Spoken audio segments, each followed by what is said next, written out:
Hi guys, welcome to Comfort Life Channel. I am so happy to see you here today. In this video, we're talking about stress and anxiety during pregnancy. Actually about tips and my recommendations that will help you to overcome and cope with the stress and anxiety.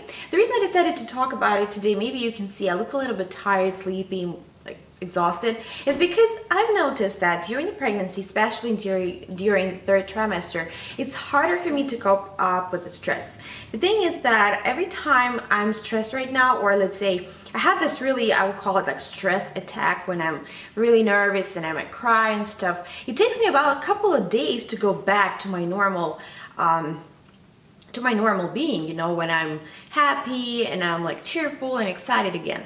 So that really disappoints me a lot because I think it's way too long. Plus I sleep pretty bad and I feel tired and exhausted.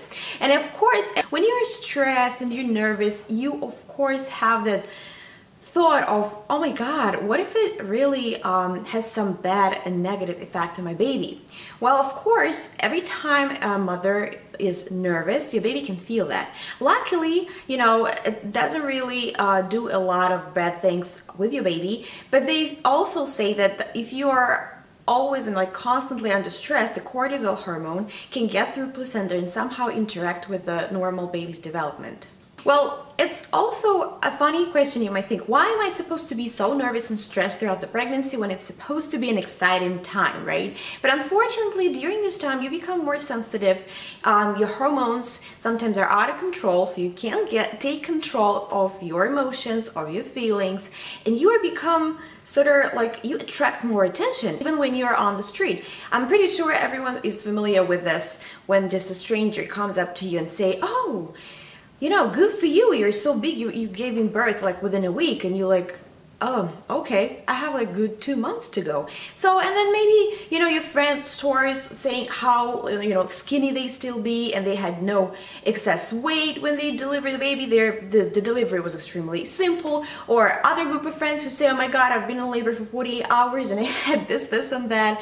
Of course, everything gets into your head. Even if you don't realize it, it definitely does. And then finally, there is a certain period when you realize that nothing fits you. You can't get, you know, you can't wear your boots, your winter coat if you need one doesn't close on you, which like mine doesn't, and you don't feel that attractive, that sexy, skinny, whatever. All this gives you pressure, especially if everywhere you see those really good-looking celebrities being pregnant. You think like, hey, look at them, they look good, they're happy, but you know, let's face it, you'll never see any celebrity hugging the toilet because of noisier on the front cover of the magazine, you know.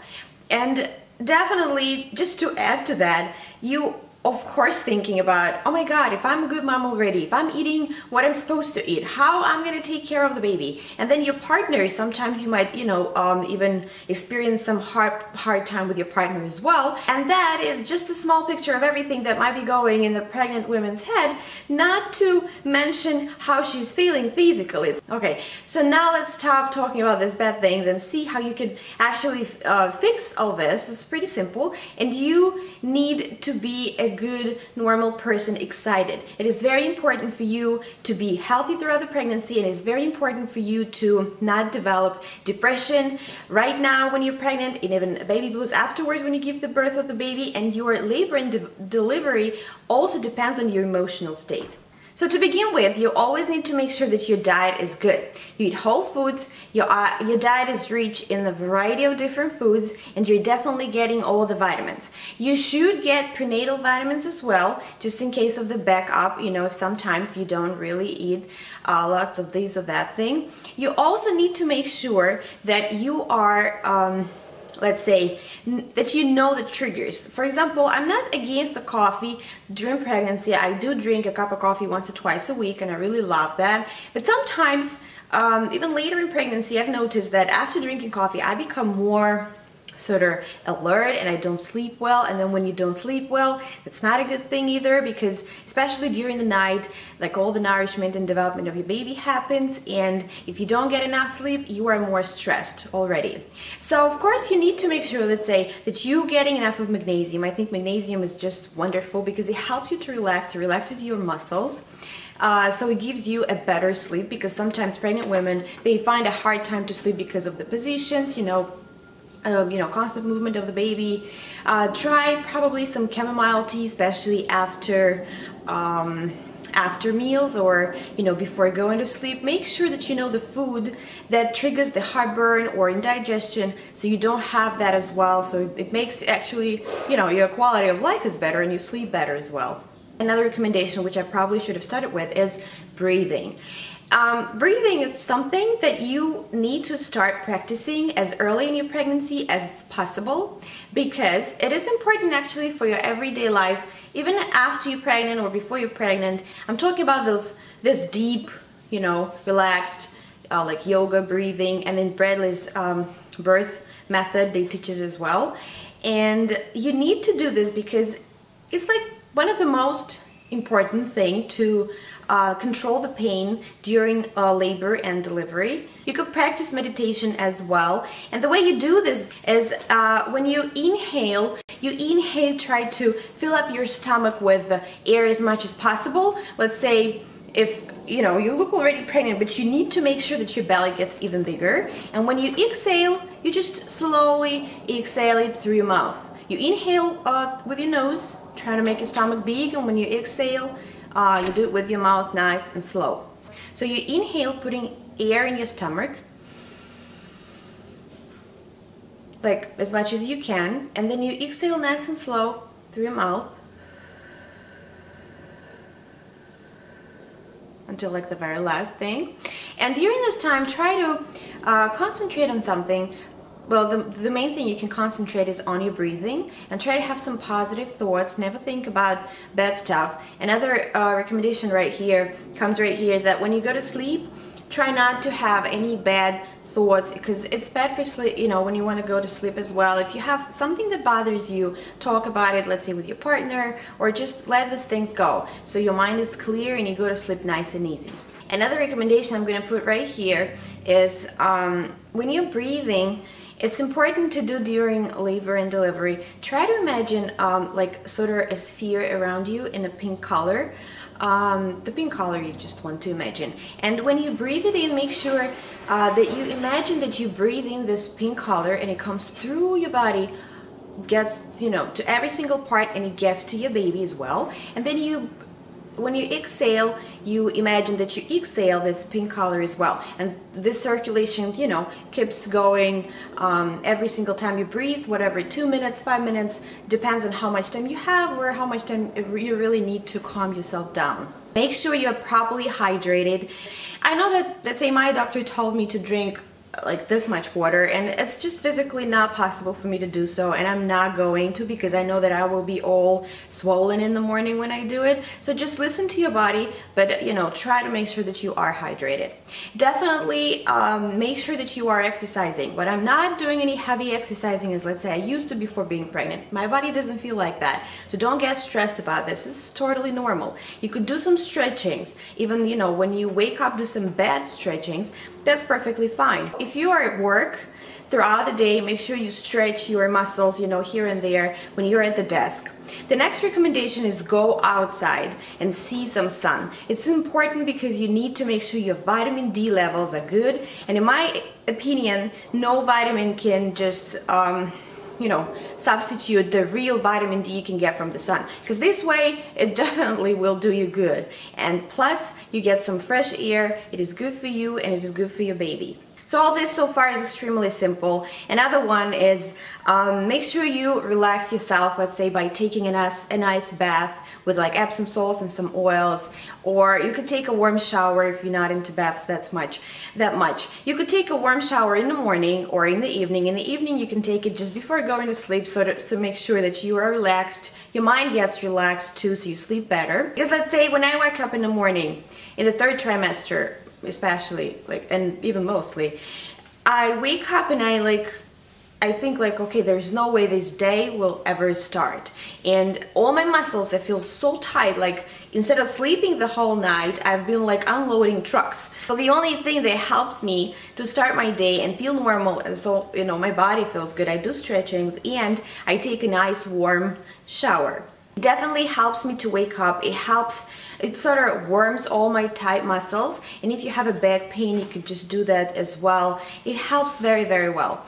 And before going to sleep, try to stay away of all the electronic devices like phones, you know, whatever, tablets, and don't watch TV. Well, to be honest, I don't watch TV. I'm not that type of person, you know, you turn it on when you wake up and you turn it off when you go to sleep, or you just sleep with it. You know, in my opinion, TV is mostly distracting, it's not healthy, and watching the advertisement is like the worst wasting of time in everyone's life. Another thing is why you might feel stressed is because you think like, oh my god, I have so many things to do, so many things to buy before the baby comes, because afterwards I'm not gonna have time to buy toilet paper. Well, first of all, don't be that dramatic.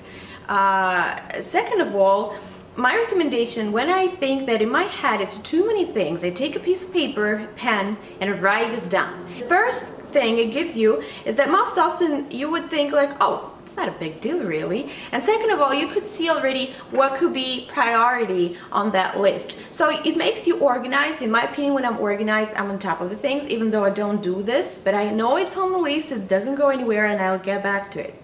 And then another thing, if you have that list, don't try to do 10 things in a day and then if you don't, feel guilty or stressed again. You know, try to focus on your baby, and if you do 1 or 2 things, say that you're excellent, that you've been excellent this day, you were very productive, because I'm sorry, it's not selfish, you're not being selfish, you're growing a human being, and that's the job number 1 that every day in your priority list. Sometimes you really think that your partner doesn't understand you, and you have some you know, probably questions that you don't come along with, and then you just end up feeling that you don't have any support, you're not beautiful, and then you're lonely and pregnant. So all this is not a pretty cocktail. And then my recommendation is for every woman to think that we are almost every time we forget that our partners are in stress too, but they are afraid of talking about certain things because like, hey, I'm a man, I'm like, you know, father of the family,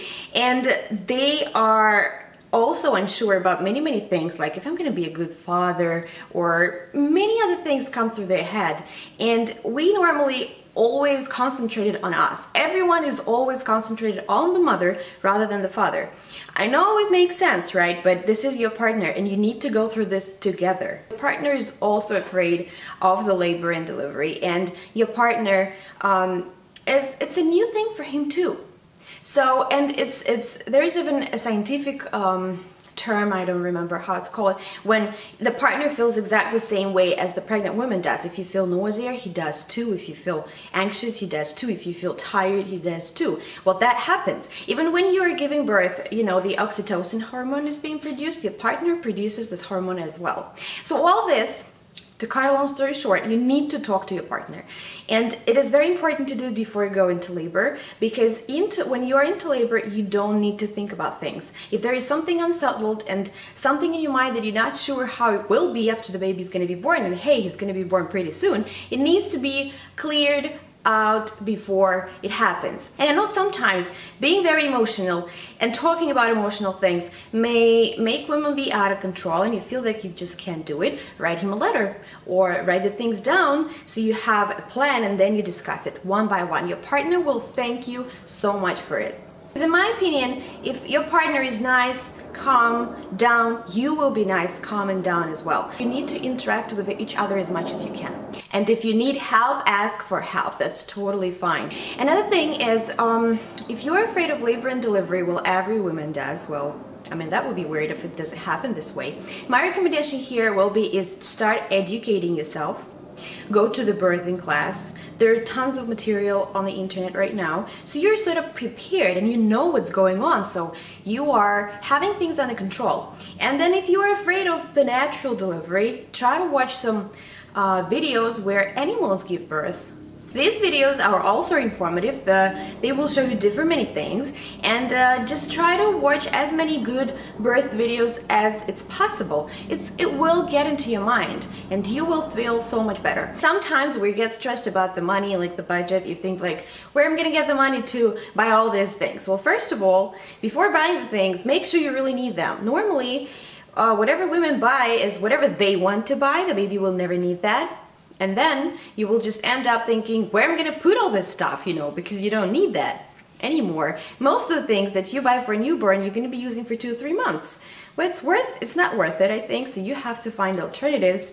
This way you save the money. Another thing, I didn't really spend money on maternity clothes. I just bought maybe 1 or 2 things because I think that it's waste of money. Instead of buying a $40 shirt, which I'm not going to need within several months, I'd rather spend this money on chiropractic adjustment or prenatal massage. I think that's better for my body, for my baby.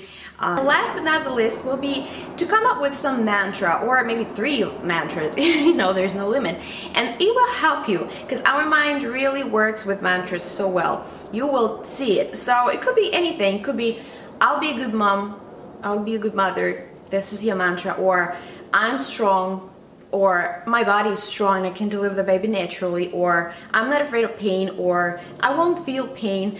Anything, you know. I know it's been a long video, but I really feel like all the recommendations I've given in here are valuable, and they're really worth trying. So of course, if you feel that the situation is totally under control and you're having like real serious condition you can't cope up with on your own, of course talk to your doctor, because he might refer you to a specialist, to the, you know, support group. But never think that medication will solve the problem. You need to work with yourself, because in my opinion, another 2 things I want to share with you is that you never should feel that you are a victim when you're pregnant, because you're not. And it makes things even worse for you when you feel this way, like, oh, I'm so sorry for myself. It actually works for every single person. Never think this way. It makes things worse for everyone, and you first of all. And the second thing is, I think that the only person who can make you happy is you. You know, that's the first person who can make you happy. If you're in it, you don't need to wait for somebody to make you happy or to say something that will make you happy. You're the first person who you need to start with. And if you know how you can make yourself happy, then that's it, you're done. You're very happy and you're very healthy, because stress is extremely bad for our health. Alright guys, I stopped talking. I hope you guys are having very happy lives, stress-free, happy and healthy pregnancies. And if you like this video, please put the thumbs up, subscribe to my channel, and I will see you later.